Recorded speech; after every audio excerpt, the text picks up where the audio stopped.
Hello guys, हमारे YouTube channel knowledge addicts पर आपका बहुत बहुत स्वागत है। गाइस, मैं बहुत दिनों के बाद वीडियोस को शेयर कर रहा हूँ क्योंकि पिछले दिन मेरे एग्ज़ाम्स थे और एग्ज़ाम से पहले जो वीडियोस मैं बनाता था उसमें मेरे जो रिस्पॉन्स है बहुत ही अच्छे मिले हैं मुझे। तो इसलिए मैंने फिर से सोचा है कि आने वाले दिनों में समर 2022 का एग्ज़ाम आ चुका है और अब सभी को डर है कि क्वेश्चंस कैसे आएंगे। आपको क्वेश्चन बैंक तो प्रोवाइड कर दिया गया है, बट उसके बाद भी आपको टेंशन है कि कौन से क्वेश्चन आएंगे। तो उसी क्वेश्चन बैंक में से मैंने कुछ ऐसे सिलेक्टेड क्वेश्चंस निकाले हैं कि अगर आपने उसका प्रिपरेशन किया तो हो सकता है कि आने वाले एग्ज़ाम में अब बहुत ज़्यादा ही अच्छे स्कोर कर सको। तो ज़्यादा समय ना लेते वीडियो को स्टार्ट करते हैं। बट गाइज, स्टार्ट करने से पहले अगर आप मेरे चैनल पे नए हैं तो प्लीज़ मेरे चैनल को लाइक कीजिए, सब्सक्राइब कीजिए, बेल आइकन पे क्लिक करके आपके फ्रेंड को सपोर्ट कीजिए। और अगर आपको किसी भी बात का डाउट है तो आप मुझे इंस्टा पे मैसेज कर सकते हैं। तो चलो स्टार्ट करते हैं।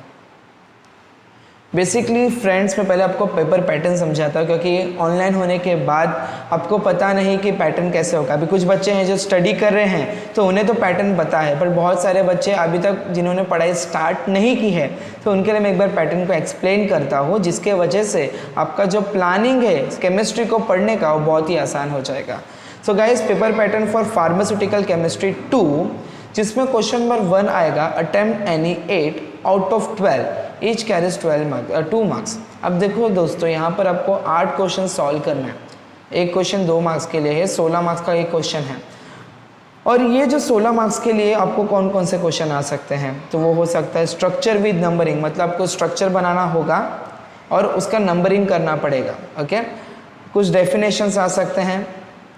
Structure of following organic group, कुछ तो ऑर्गेनिक ग्रुप दिया। फॉर एग्जांपल अगर उधर मैंने बोला बेंजाइल, तो बेंजाइल से रिलेटेड आपको स्ट्रक्चर बनाना पड़ेगा। ओके, वहाँ पर दिया स्ट्रक्चर विद यूजेस और ओनली यूजेस। आपको हो सकता है कभी कभी स्ट्रक्चर 1 मार्क्स के लिए स्ट्रक्चर और 1 मार्क्स के लिए यूजेस लिखने के लिए आ सके, या तो सिर्फ 2 मार्क्स के लिए यूजेस भी पूछा जा सकता है।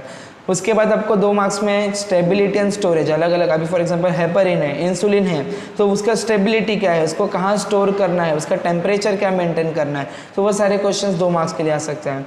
Name of drug from following category, for example अगर मैंने इधर बोला सल्फोनामाइड्स, तो सल्फोनामाइड्स में कौन कौन से ड्रग्स आते हैं वो आपको वहाँ पर लिखने पड़ेंगे। तो ऐसे 8 क्वेश्चन आपको सॉल्व करने हैं। गाइज, मैं आपको कुछ क्वेश्चन आगे बताने वाला हूँ, अगर आपने वो क्वेश्चन को सॉल्व कर लिया तो मैं आपको गारंटी देता हूँ कि अब 80 में से आराम से 60 अबव स्कोर कर सकते हो।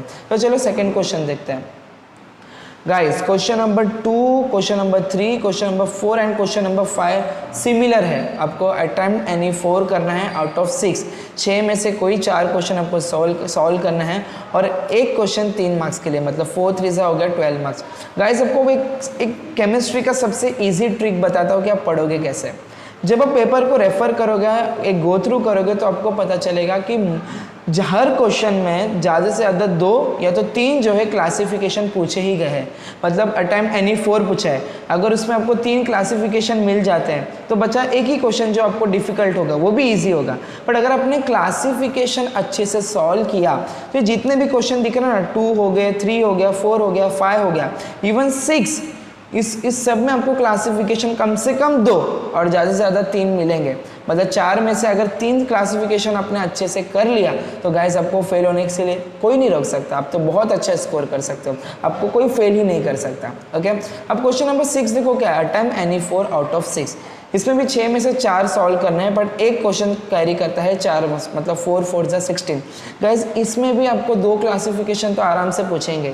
तो आपको मैं बताता हूँ, आप जाके पेपर चेक करो, आपको दिखेगा कि जितने भी क्वेश्चंस मैंने बोले हैं ये सारे के सारे क्वेश्चंस में से 2 या तो 3 क्लासिफिकेशन आपको दिखेंगे। तो जिसने फार्मास्यूटिकल केमिस्ट्री 2 के लिए अच्छे से क्लासिफिकेशन पढ़ लिया तो वो केमिस्ट्री में स्कोर अच्छे से कर लेगा, और केमिस्ट्री में स्कोर किया तो पीएनटी में भी स्कोर होगा, क्योंकि कहीं ना कहीं इनके डेफिनेशन, इनके क्लासिफिकेशन रिलेटेड है। तो इसीलिए मैंने पहले केमिस्ट्री का वीडियो बनाया कि केमिस्ट्री के वीडियो को आप देखोगे तो इसके बाद मैं फार्माकोलॉजी का वीडियो दूंगा, तो आप ये दोनों वीडियो को रिलेट करके पढ़ सकते हो। तो गाइस, तो मोस्ट इंपॉर्टेंट क्लासिफिकेशंस, मैंने इसमें कुछ क्लासिफिकेशंस दिए हैं, अगर आपने उतने ही क्लासिफिकेशन एग्जाम के लिए कर लिए तो आप एग्जाम में बहुत ही अच्छा स्कोर करोगे। तो यहाँ पर पहला क्वेश्चन है, define and classify anti neoplastic agent. Anti neoplastic मतलब क्या है कि एंटी कैंसर एजेंट भी लिख सकते हैं, मतलब साइकोटॉक्सिक एजेंट भी लिखा तो भी आपको क्या करना है, वो कैंसर का ही क्लासिफिकेशन करता है। तो एंटी नियोप्लास्टिक मतलब the drug which are use to treat cancer. Okay, तो एंटी कैंसर ड्रग्स की आपको क्लासिफिकेशन करेंगे। Define and classify anti malarial agent, malarial से रिलेटेड, हाइपरटेंसिव से रिलेटेड, डायूरेटिक से रिलेटेड, एंटीबायोटिक, एंटीसेप्टिक एंड डिसइंफेक्टेंट का डेफिनेशन और क्लासिफिकेशन बहुत अच्छे से करो। हाइपोग्लाइसेमिक एजेंट्स अच्छे से करो। उसमें आपको ये पता होना चाहिए कि what is diabetes mellitus, diabetes mellitus क्या होता है, वो भी आपको क्वेश्चन आ सकता है। ओके, आपको सेडेटिव एंड हिप्नोटिक्स के ऊपर क्लासिफिकेशन, उसका डेफिनेशंस अच्छे से करना है।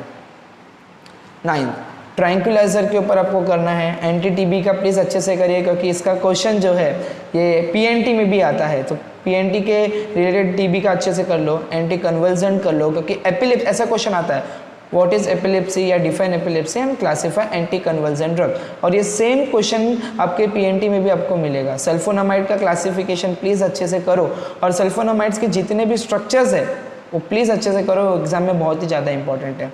CVS कार्डियोवास्कुलर एजेंट्स जो है वो भी अच्छे से करना है आपको। एंटी हिस्टामिनिक करना है।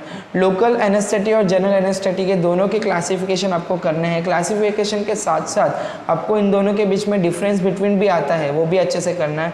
और define and classify NSAIDs with example. ये जो 16 क्लासिफिकेशंस मैंने दिए हैं दोस्तों, अगर आपने इतना अच्छे से कर लिया तो मैं आपको गारंटी देता हूँ कि आपको केमिस्ट्री में कोई फेल नहीं कर सकता, क्योंकि मोर देन जो पेपर में आप देखोगे वो आपको क्लासिफिकेशन ही मिलेगा। तो प्लीज़ ये 16 के 16 क्लासिफिकेशन आप अच्छे से कर लो। वैसे तो बहुत सारे हैं, पर ये 16 एक ऐसे सिलेक्टेड है। अगर आप सोचो हर क्वेश्चन में अगर 3-3 भी आ रहा है, हाँ 3-3 आ रहा है, तो ऐसे क्वेश्चन नंबर 2, 3, 4, 5, 6, तो 6 3 जा ओके, अभी यहाँ पर 6 3 18 तक जा रहा है। मतलब आप सोच सकते हो कि सॉरी 5 क्वेश्चन, 5 3 15, 15 क्वेश्चन तो आपको उसमें से मिल ही जाएंगे। तो प्लीज़ क्लासिफिकेशन जहाँ तक मैंने निकाला है तो 9 से 10 क्लासिफिकेशन तो मुझे हर पेपर में मिले हैं, तो ये क्लासिफिकेशन को प्लीज़ अच्छे से कर लेना। उसके बाद the most important structures, guys chemistry मतलब ही स्ट्रक्चर है। आपको मैं कुछ ऐसे सिलेक्टेड स्ट्रक्चर बता रहा हूँ कि अगर आपने उसे अच्छे से कर लिया तो आपका मार्क्स और भी अच्छे से स्कोर होगा। क्लासिफिकेशन में आपको अराउंड 27 to 30 मार्क्स मिल जाएंगे आराम से, प्लस कुछ स्ट्रक्चर्स बता रहा हूँ वो अच्छे से कर लिया तो आपके मार्क्स तो और अच्छे हो जाएंगे। और गाइस जो अब मैं स्ट्रक्चर में जहाँ मैंने एस्ट्रिस्क मार्क दिया है, स्टार मार्क दिया है, उसके तो आपको प्रॉपर्टी, उसका स्टोरेज कंडीशन, उसका यूजेस भी देखना है। तो प्लीज़ जहाँ जहाँ पर स्टार मार्क किए हैं उसको तो और अच्छे से देख लो। फॉर एग्जांपल डेप्सोन, डेप्सोन के ऊपर आपको क्वेश्चन आएगा कि वो एंटी लेप्रोटिक ड्रग है, तो ऐसा क्वेश्चन आता है what is leprosy and right the example of drug which is used in leprosy, तो वो है डेप्सोन। तो डेप्सोन से रिलेटेड आपको अच्छे से करना है।